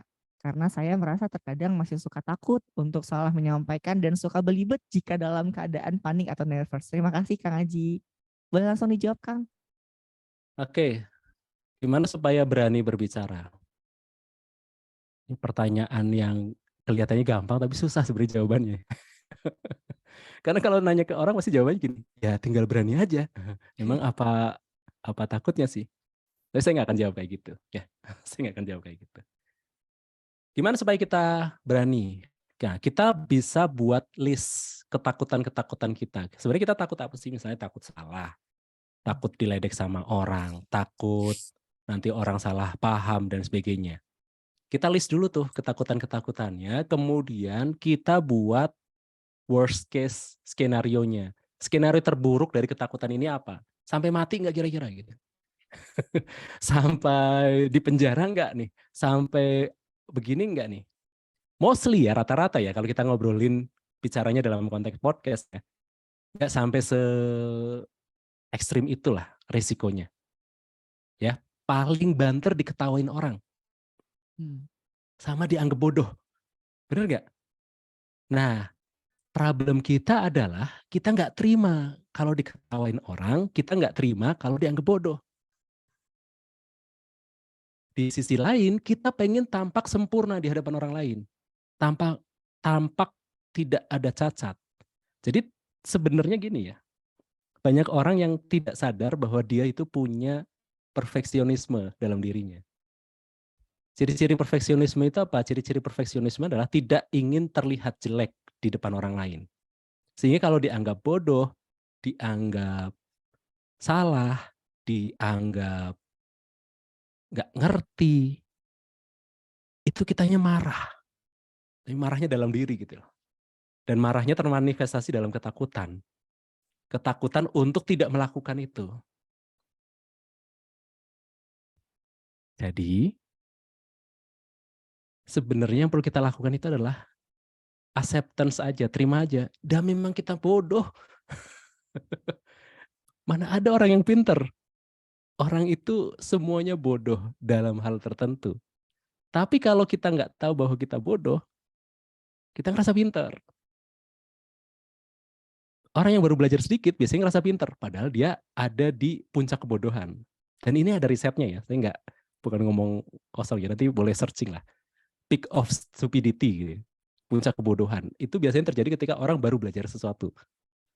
Ya, baru belajar karate, baru sabuknya baru sabuk putih, baru naik satu level misalnya kemana ke hijau misalnya atau ke kuning. Wah, udah ngerasanya udah menguasai karate, lebih dari apapun. Itu terjadi pada banyak orang. Jadi pertama kita perlu sadar bahwa kita memang orang bodoh. Sehingga kalau ada orang menganggap kita bodoh, itu benar. Satu itu. Ya benar saya bodoh kok, makanya saya terus belajar. Ya, jadi kita nggak akan takut untuk berbuat bodoh. Dan kita juga nggak akan takut salah, karena memang manusia tempatnya salah dan lupa. Benar nggak? Ada nggak manusia yang selalu benar? Nggak ada, kecuali Nabi, maksum. Manusia itu tempatnya salah dan lupa. Terus kita nggak mau dianggap salah. Emang kita siapa? Jadi kalau ada orang anggap kita salah, kita bodoh, alhamdulillah terima kasih. Apa yang perlu saya perbaiki, apa yang perlu saya tingkatkan. Dari situ kita belajar hal baru. Terus kita nggak suka kalau dijelekkan orang lain. Wah, orang memang kita jelek, kita bagusnya dari mana gitu. Manusia itu nggak sempurna. Nggak ada manusia yang sempurna. Terus kita pengen kelihatan sempurna di depan orang lain. Kan konyol. Ya. Jadi supaya kita bisa embrace dengan omongan orang lah, apa yang dipikirkan orang dan sebagainya, ya kita perlu terima bahwa apa yang dikatakan orang benar kok. Kalem aja. Cuma benernya baru sebagian. Dia kan nggak tahu sisi kita yang lain. Bener nggak? Dia kan tahu kita cuma dari podcast yang 10 menit. Dia nggak tahu bahwa kita udah hidup 20 tahun, 30 tahun, 40 tahun. Ada banyak sisi dari diri kita yang dia tidak pahami. Jadi gak apa-apa kita dianggap bodoh, kita pun menganggap dia juga bodoh tentang diri kita. Karena hanya mengetahui sebagian kecil dari diri kita. Jadi karena sama-sama bodoh, ya sudah terima aja gitu aja sih. Ya. Jadi nanti kalau misalnya ada yang mengkritik kita, ada yang menganggap kita bodoh dan sebagainya, ucapkan Terima kasih. Makasih ya. Saya jadi belajar banyak nih. Udah gitu. Tanyakan lebih lanjut. Kira-kira apa nih yang bisa saya perbaiki? Podcast lu jelek amat sih. Kok ngomong belibet gitu? Makasih ya. Kira-kira bagian mana yang perlu saya perbaiki ya? Saya mau latihan nih. Seperti itu. Ya. Terus nervous ketika panik. Nervous ketika panik. Belibet ketika nervous, ketika panik. Apa yang dilakukan? Tadi latihan tenang, latihan jeda. Jadi belajar ngomongnya per kalimat. Satu kalimat berhenti 2 detik, per kalimat berhenti 2 detik. Latihan seperti itu. Jadi ini masalah latihan aja sebenarnya. Masalah latihan dan masalah persepsi kita. Jadi nggak apa-apa dianggap bodoh lah, dianggap apa nggak apa-apa. Yang penting kita terus belajar. Jangan ketika dianggap bodoh, terus kita berhenti belajar. Malah repot, berkembang kalau gitu. Gitu ya. Mohon maaf dengan jawabannya yang agak belak-belakan. Oke, terima kasih Kang Haji. Begitu ya jawaban dari pertanyaan Alia ya. Selanjutnya ada pertanyaan dari Wisha ya, dari manajemen 58. Boleh langsung on mic, Wisha? Biar bisa langsung kita aktif ya bertanyanya. Oke, Kak. Izin bertanya sebelumnya. Perkenalkan, saya Wisha Navarayan, bisa dipanggil Wisha dari manajemen 58. Mohon maaf sebelumnya nggak bisa on cam. Tadi Kak, Bang Aji kan bilang ya, kalau misalnya Bang Aji itu berkomitmen untuk membuat 100 podcast nih dalam setahun ini. Dan dimulai dari hari ini kebetulan. Nah, untuk mempertahankan komitmen itu sendiri gitu, cara dari Bang Aji sendiri itu apa? Dan juga nih Bang, untuk 100 podcast itu kan jumlah yang banyak ya Bang. Gimana sih cara Kang Aji untuk terus bisa mendapatkan ide? Terima kasih. Oke. Cara untuk berkomitmen bagaimana?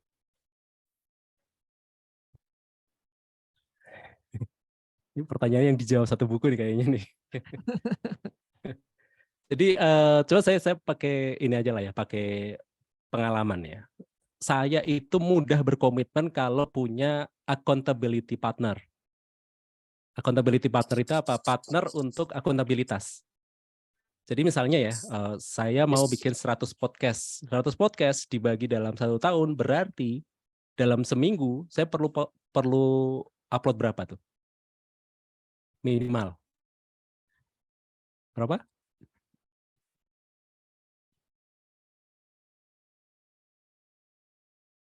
Dua. Minimal 2 ya? Minimal 2. Minimal 2 ya? Seminggu minimal 2. Nah, saya cari partner yang bisa ngingetin. Ya, makanya saya punya satu grup yang di situ itu tempat saya kirim link podcast saya. Jadi langsung saya bikin tuh tadi pagi gitu. Nah, saya akan kirim hari Senin, Rabu, dan Jumat. Wah, saya langsung ngomong kayak gitu. Senin, Rabu, Jumat. Jadi target saya 3 bulan pertama itu seminggu 3 kali. Karena saya butuh momentum. Senin, Rabu, Jumat. Selama 3 bulan ke depan. Setelah itu baru saya turunkan frekuensinya seminggu 2 kali. Nah, kalau nggak ada partner, nggak ada grup, kita gampang banget untuk melupakan komitmen. Bener nggak? Nggak ada yang ngingetin ini, nggak ada yang tahu ini.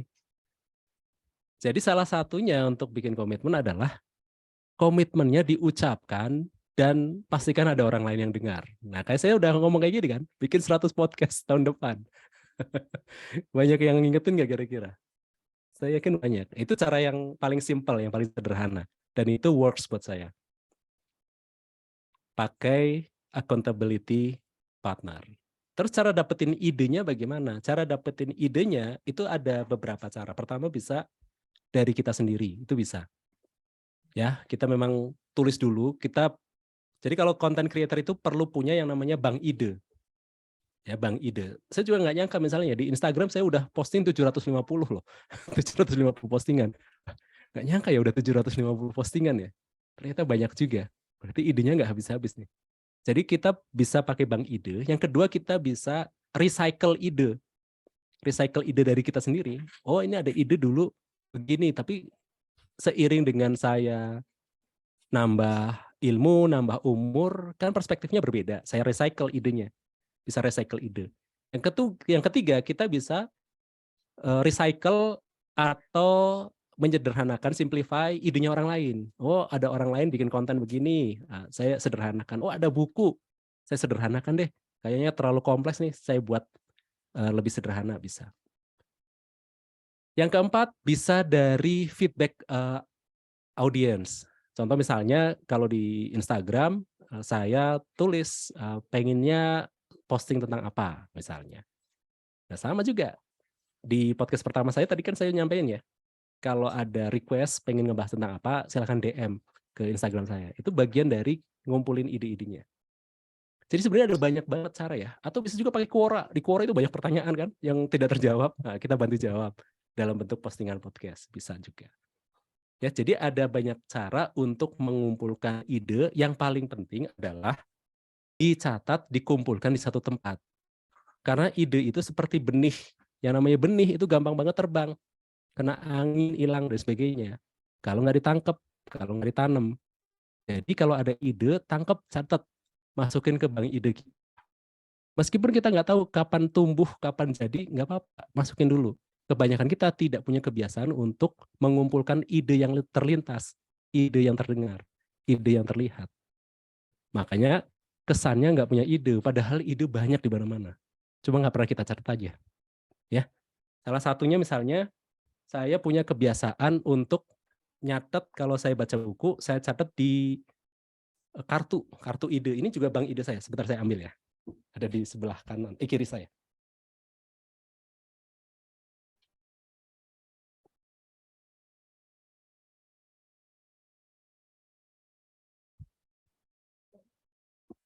Jadi kemarin saya baru baca satu buku, sambil baca, kan ada ide-ide bagus tuh, saya kumpulkan di sini.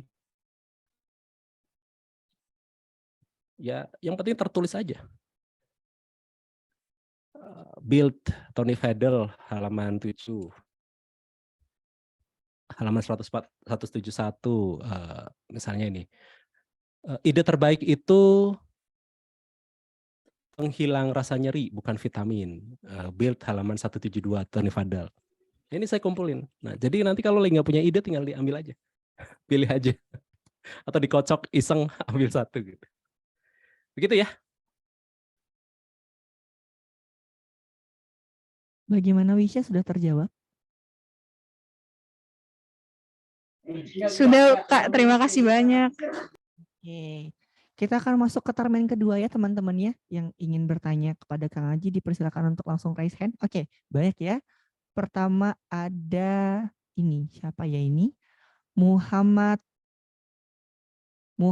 Fadli ya, boleh silakan langsung unmute. Ya baik, sebelumnya terima kasih Kak atas waktu dan kesempatannya. Dan terima kasih juga kepada Bang Aji atas penjelasan materinya yang begitu insightful. Sebelumnya perkenalkan Bang, saya Muhammad Fadili dari Manajemen 58. Di sini saya ingin bertanya, tadi sempat dijelaskan bahwa ada beberapa langkah dalam memproduksi konten. Seperti halnya itu preparation, persiapan, kemudian juga production, merekam dan juga mengedit konten podcast, dan yang terakhir itu ada publication untuk mempublikasi konten yang sudah kita buat ke sosial media. Nah, pertanyaan saya, apakah selain 3 langkah ini ada langkah-langkah lainnya yang perlu kita perhatikan dalam membuat podcast? Dan kemudian dari ketiga langkah ini sebetulnya langkah apa yang menurut Bang Aji ini perlu effort yang lebih besar gitu? Dan kalau misalkan kita membuat podcast itu, apakah ada hal-hal yang perlu kita perhatikan, misalnya hal-hal yang tidak boleh kita lakukan itu apa saja, dan kalau misalkan hal-hal yang harus kita lakukan itu apa saja? Mungkin itu saja pertanyaan dari saya. Terima kasih Bang. Oke.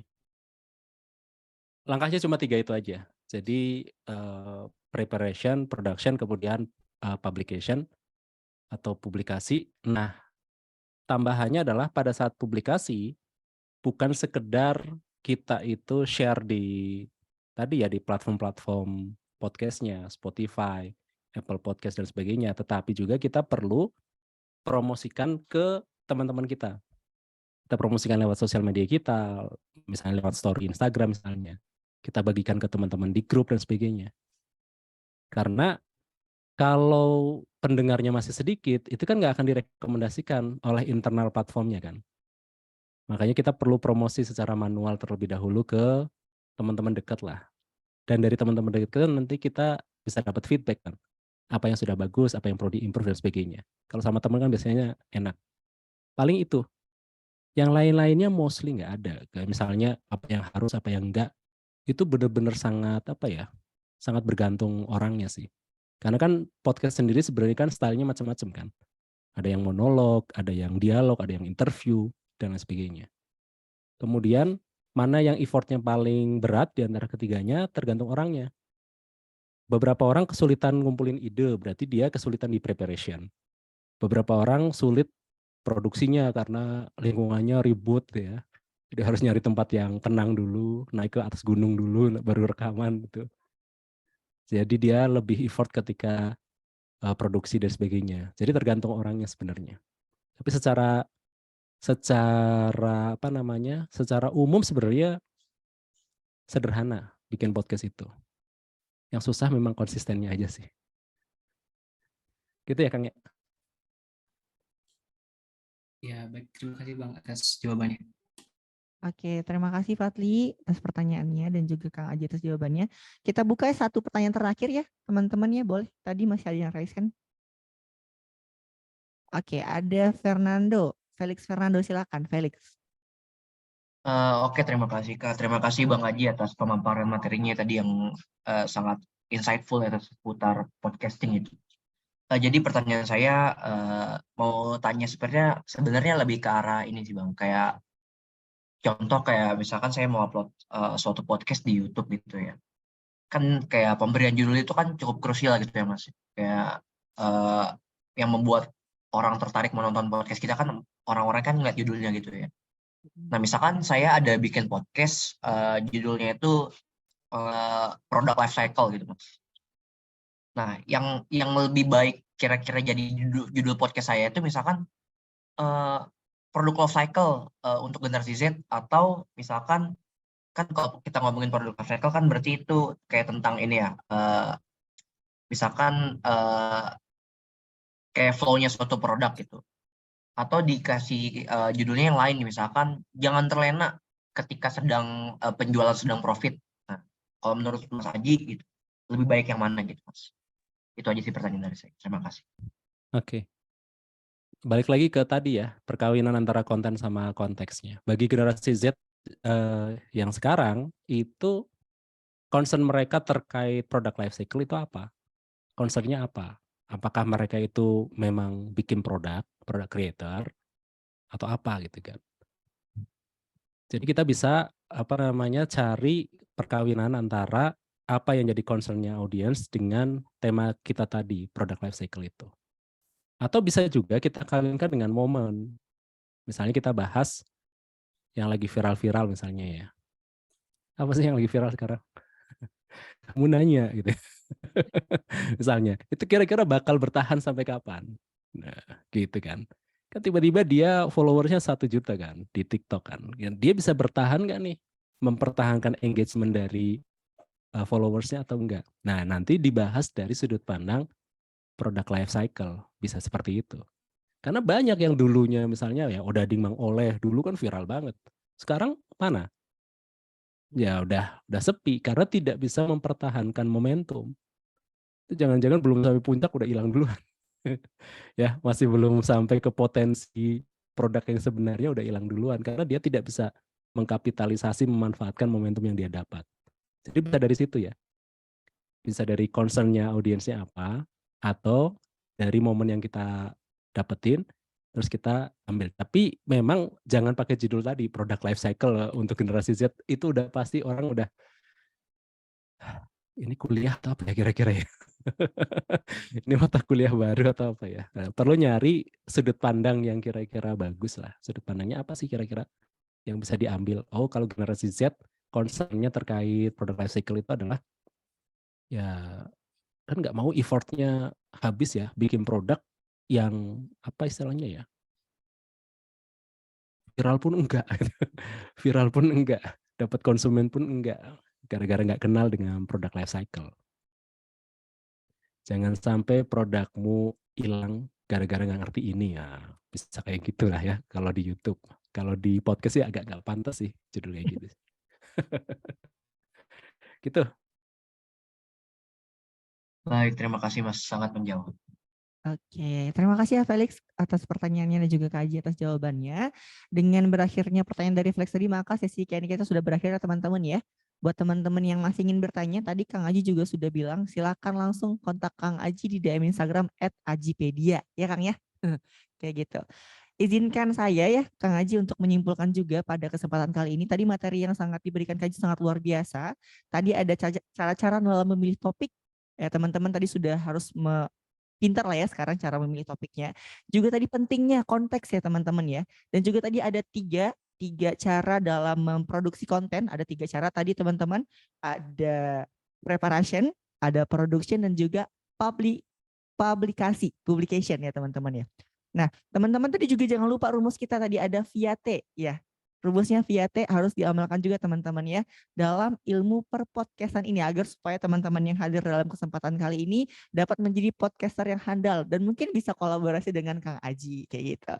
Nah, selanjutnya kita akan masuk ke sesi yang selanjutnya teman-temannya ada token of appreciation yang akan langsung diberikan oleh Ibu Erina dari PT Suara Bangun Solusi. Kepada Ibu Erina dipersilahkan.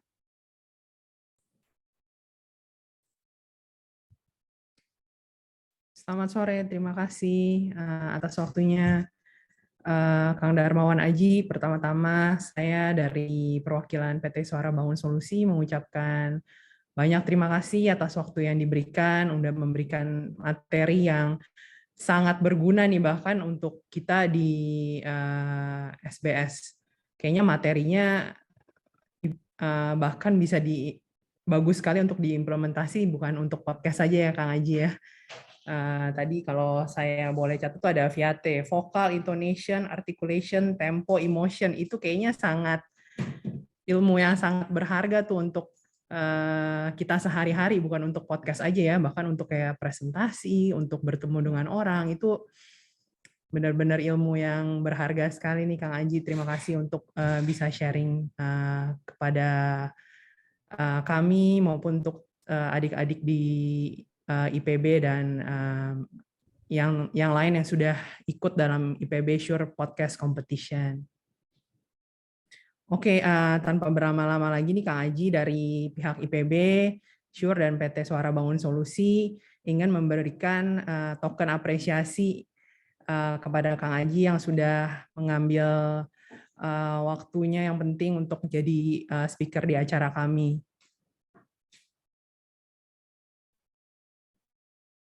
Terima kasih Pak Darmawan Aji atas waktunya. Sama-sama Bu Erina, diterima dengan sangat baik. Terima kasih Bu Erina, beri tepukan yang meriah teman-teman. Biar terasa ya vibes kita tuh bisa offline meskipun kita melaksanakan kegiatan secara online.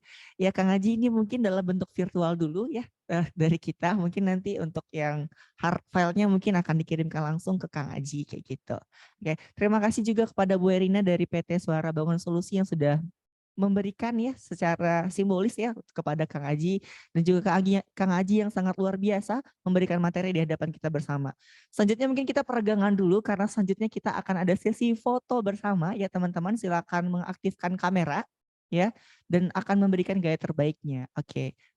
Sesi fotonya akan dipimpin oleh saya ya teman-teman ya. Kita akan ada 3 gaya hari ini. Gaya yang pertama adalah gaya formal terlebih dahulu. Yang kedua kita teriak A teman-temannya. Yang ketiga adalah gaya bebas. Oke. Kita masuk ke gaya pertama ya. Boleh dulu diaktifkan kameranya. Yang nggak aktif kamera nanti dicatat panitia ya. Nggak dapat nilai. Oke, kita masuk ke gaya yang pertama ya. Gaya formal terlebih dahulu. Oke. 1, 2, 3. Oke, cakep. Kita akan masuk ke gaya yang kedua. Semuanya teriak A ya, dengan ekspresi yang sangat bahagia. Oke, gaya yang kedua. 1, 2, 3, A. Oke, dan yang ketiga gaya bebas. Oke, sekarang gaya bebas yang ketiga. 1, 2, 3.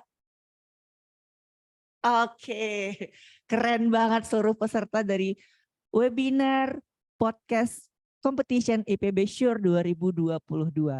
Oke teman-teman, dengan berakhirnya sesi foto bersama tadi, maka berakhirlah webinar IPB Sure Podcast Competition 2022. Dan selamat berjuang yang masih berjuangnya di Podcast Competition pada kesempatan kali ini. Semoga kalianlah pemenangnya. Dari antara orang yang hadir pada hari ini, 150 sekian yang hadir pada kesempatan kali ini adalah salah satu pemenang dari Podcast Competition 2022. Dengan berakhir sesi foto tadi, maka berakhirlah acara kita. Saya Fedro Agustia Konstantin pamit undur diri selaku MC pada kesempatan kali ini. Terlebih dan terkurang saya mohon maaf. Wabillahi taufiq wal hidayah. Assalamualaikum warahmatullahi wabarakatuh. Sampai jumpa. Saya pamit Terima ya. kasih Bu Rina. Sami-sami. Terima kasih. Izin Bu. pamit. Terima kasih banyak.